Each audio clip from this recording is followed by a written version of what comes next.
Welcome everybody back to the X Factor podcast, and today we're getting right into it with AEW Dynamite review from last night. They are back in Daly's Place. I love Daly's Place, by the way. I love the way they have everything set based off or coming off one of their best pay-per-views that they've had in a while. So let's get right into it. Follow the socials. If you haven't seen my NFL mock draft, and if you're in the NFL, if you like NFL, go on and watch that video. It's pretty much me getting hindsight on every pick from the first round and what I think should happen or could happen. So like I said, go watch that video. Go watch the NXT review and go watch Monday Night Raw review from Monday night. And let's get right into it. And if you don't watch AEW, then you stick to some AEW stuff that I talk about. So we're going to get right into it here. They start off with Trent Beretta taking out Orange Cassidy, coming right out to start, and pretty much Trent Beretta threatening, or telling Chuck, it's, who do you choose, Miriam type deal. And I've seen some people who they talking about the heel turn and not really much into it. Me, I've been into the heel turn. Trent, he was really shocked when I seen him turn heel. I think him becoming a heel it could work, and I expect a lot coming to him for him, since he's now a heel, and I could see him becoming not really much of a main eventer heel guy, but more of a mid-card type heel guy. And I could see it coming with, right out of the corner. It just feels that he could be ready for that. And so Chuck comes out and goes, "I always knew you're an asshole," and takes him out to start the show. Them taking out, and he picks Orange Cassidy, which could be in a swerve later, who knows. But that was the start of Dynamite. I thought that was a very solid start. Many people didn't really like it, but I've been into this feud, best friends feud, whether anyone likes it or not.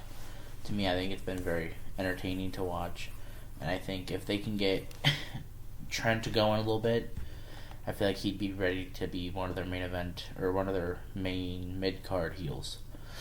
Going into the first match, Swerve Strickland gets his first match as AEW World Champion. He faced Kyle Fletcher, who's been a guy in Ring of Honor that has been absolutely amazing when it comes to being with the Don Callis family, and he's had A+ matches all across the board the last couple of months. He comes out, they have a really solid matchup. Swerve did a little bit of an injury. I think it could be an injury or just something with his ankle, or he was selling. It was an ankle. Did a stomp on the side of the ring. Grabbed his ankle, went back into the ring. Swerve ended up with the win. Very solid match to start the show.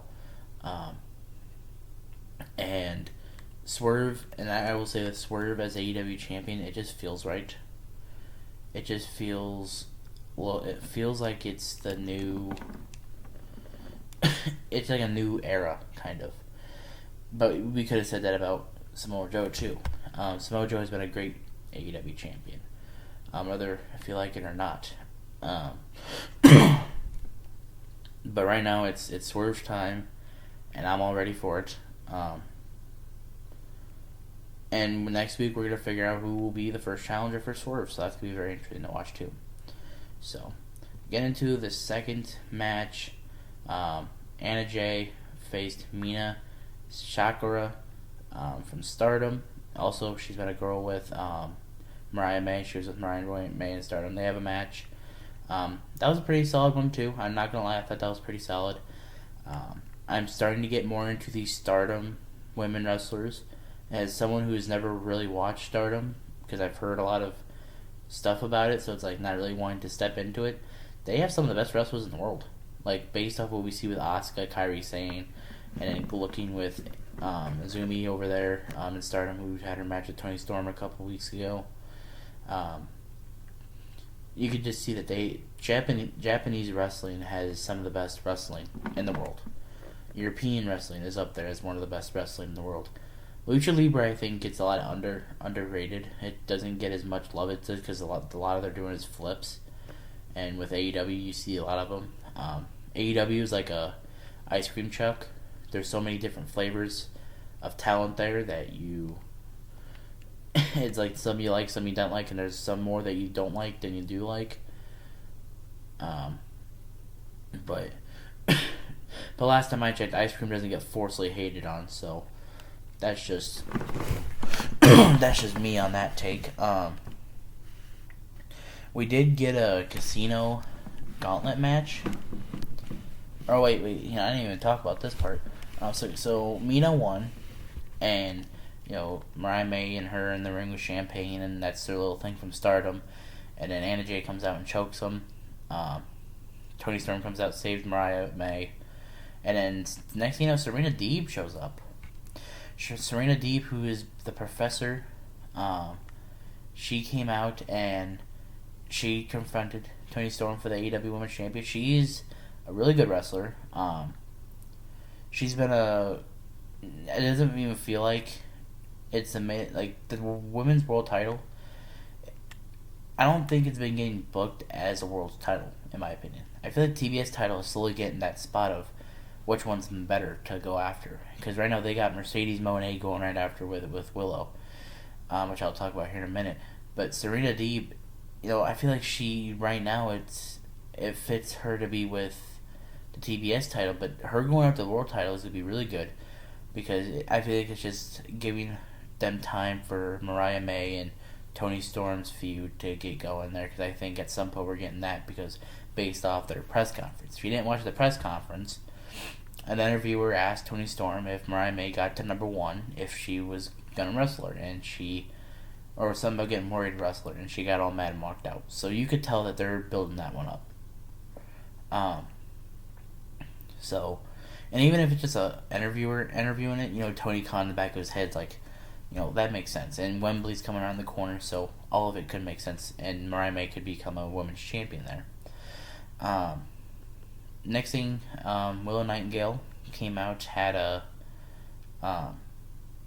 segment, celebration, I might add, with Chris Stylander and Stokely Hathaway, who are very entertaining as a group together. And then you had Caprice Coleman in the commentary doing some rap, and I'm not gonna lie, it was kind of trash. It wasn't really that great. I know he does it with when Willow comes out with Ring of Honor, but keep that stuff on Ring of Honor, please. That was not really the best. But they come out, and Willow and Stokely, their love-hate relationship. I love Stokely. He's such a gold, he's a gold diamond that they found. With him getting, leave at WWE, now he's been with AEW. You let him be like that, and he's a very funny guy, and he's gold on the mic. I was, and then they were talking about, what's going to happen next with the title and all that, and next thing you know, Mercedes comes out, and this whole thing started because of the injury, and you can know that Mercedes is slowly turning heel throughout this, and I think that's the best decision, because as a babyface, she can't really cut a promo as a babyface, in my opinion. I feel like she's great when it comes to being a heel, and a lot of, when it comes to her promos are very heelish, and her promos being as a babyface are just not really hitting, so I feel like if they keep it over there as a heel, she'd be a great heel, even if the fans don't, act like it. But in today's wrestling, you can't really sit there and blame just AEW, because WWE does it too. LA Knight was a quote-unquote heel for a month or so before they turned him babyface. So, hell, Roman's supposed to be a heel, but he gets cheered like a babyface once in a while too. So, there's a lot of, and plus Damian Priest, he's supposed to be a heel, but he's getting cheered like a babyface right now. So you could throw any excuse you can with, Mercedes supposed to be a heel, but she's getting cheered. You can look on the other side of the roses and know that it's happening the same thing over there too. It's hard to book heels when a lot of the people like the heels nowadays. Next thing part of that promo was talking about the injury, and Willow pretty much telling her that one thing that has been under her since she won that strong title is she knew that she was hurt when she beat her. And that's what everyone kept saying, that if she was not hurt, she would have won the title. Which could be the case. But now we're gonna settle. They're gonna settle over there in Double or Nothing, and Mercedes leaves with telling her, you can't beat me type stuff, and ends with the segment with Statlander trying to grab her, uh, and then she slaps Willow, thinking it was Willow Nightingale. When it was Statlander who grabbed her. I feel like with that right there, it's setting up something, and just like a little smack can tell you what could happen next. With Statlander grabbing her, I feel like Statlander could be one of the main reasons why she loses her championship, like a month in. Because if she's the reason why she got slapped, she could be the same reason why she loses her championship. So that's a little thing to look at for the next couple of weeks into Double or Nothing. But the next match, I think it was the match. Yep, it was the Gauntlet match. The Gauntlet match for the Casino Gauntlet match, winner got to face Roderick Strong, and pretty much you just people keep coming in until whoever gets the pinfall wins. Very fun match, I might say. They start out with Dante Martin and Jay White, and then I believe Penta came in there at one point. Lance Archer came in, Will Ospreay came in, Kyle O'Reilly came in, and Jay Lethal came in. Very fun match. Will Ospreay ended with the win. Him and Kyle O'Reilly were going at it at one part of the match, which was very, very fun to watch. I want to see a feud between them two down in the future. But Will Ospreay ended up winning, and I did not expect Will Ospreay to be part of the international title picture, but now he is. And now we could be seeing him with the international title. I think he's beating Roderick for the title. I think. And that's going to be huge for Will Ospreay. I could see that a lot of the new guys that they're signing, they're putting championships on him quick.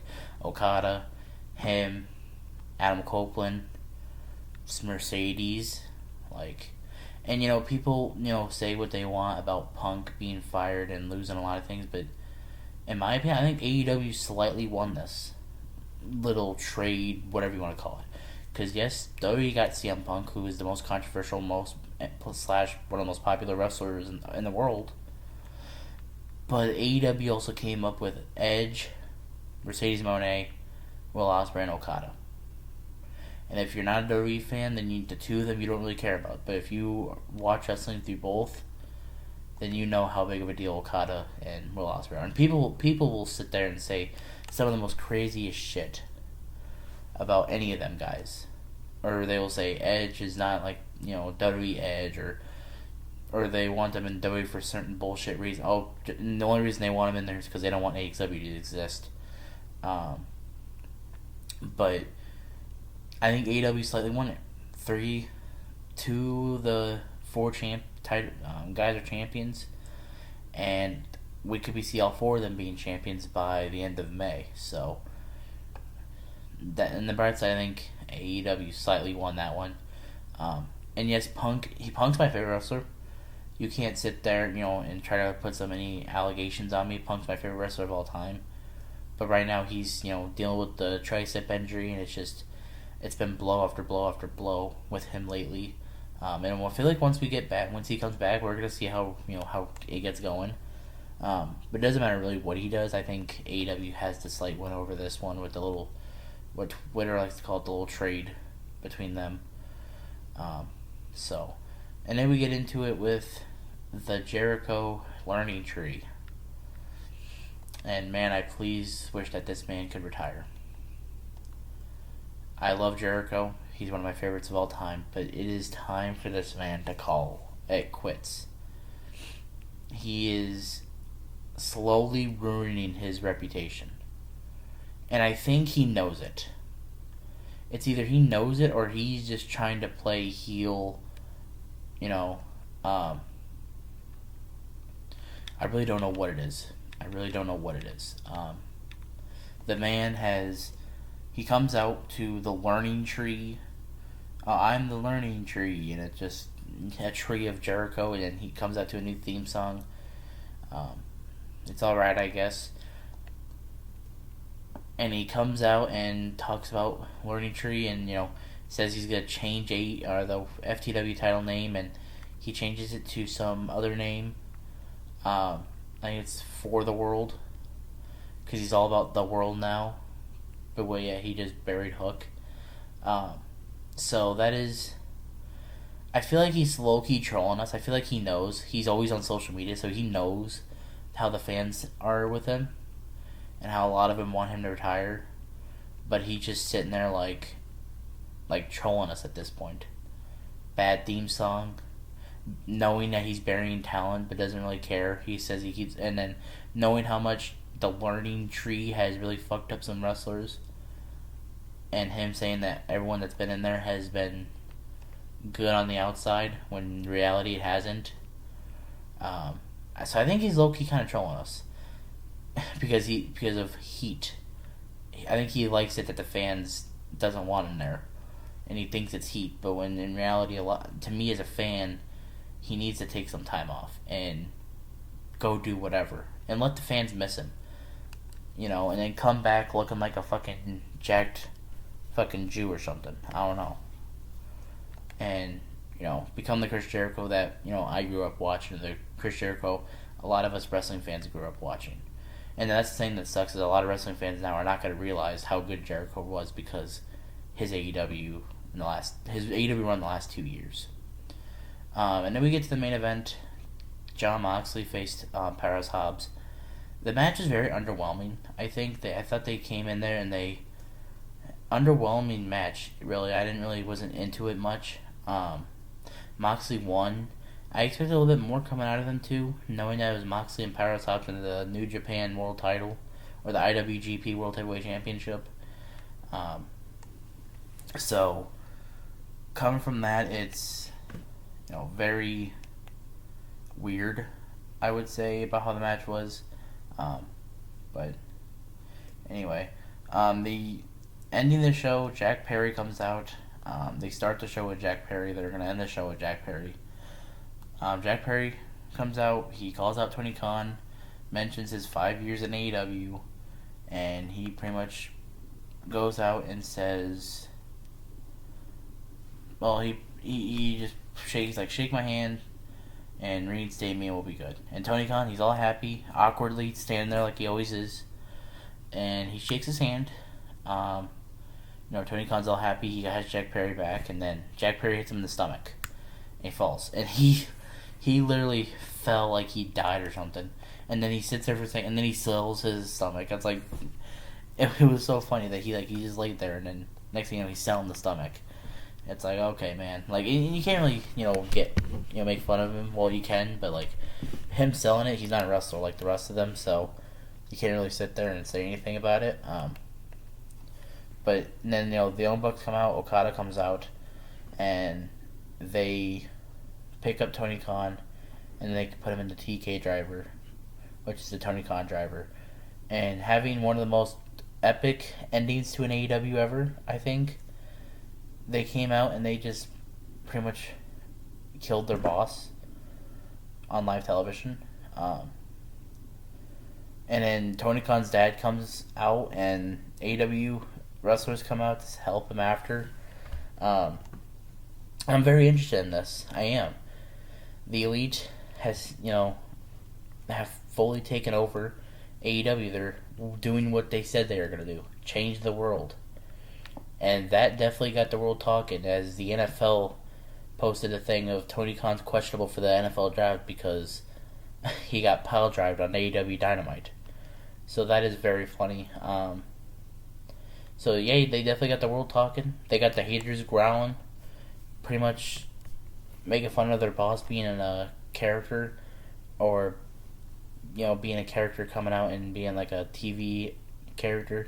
Because he said he was never going to be coming out as one of those, or like a Vince or anything. But they'll sit there, complain about that, but yet we'll hype up anything Vince McMahon, Stone Cold related, or Eric Bischoff, or Dixie Carter. But I don't know what those fucking weirdos are up to. One thing you'll know from me when it comes to wrestling is I'm not tribalistic in any way.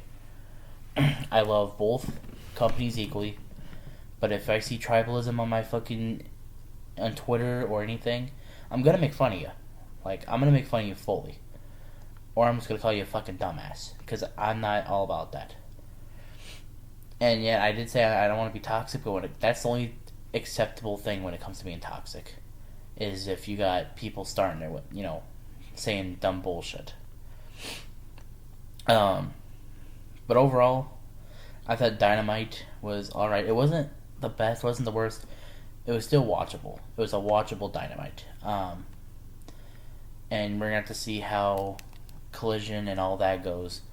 But I'm looking forward to see how all that goes throughout the rest of the week. Stay blessed. Watch. Tomorrow will be the NFL draft review. Go watch the NFL mock draft before the draft happens. And go watch NXT review. And go watch the Monday Night Raw review. And thanks for watching. Subscribe for more. Follow the socials, which will be after this video. Like they always are. Stay blessed. Peace.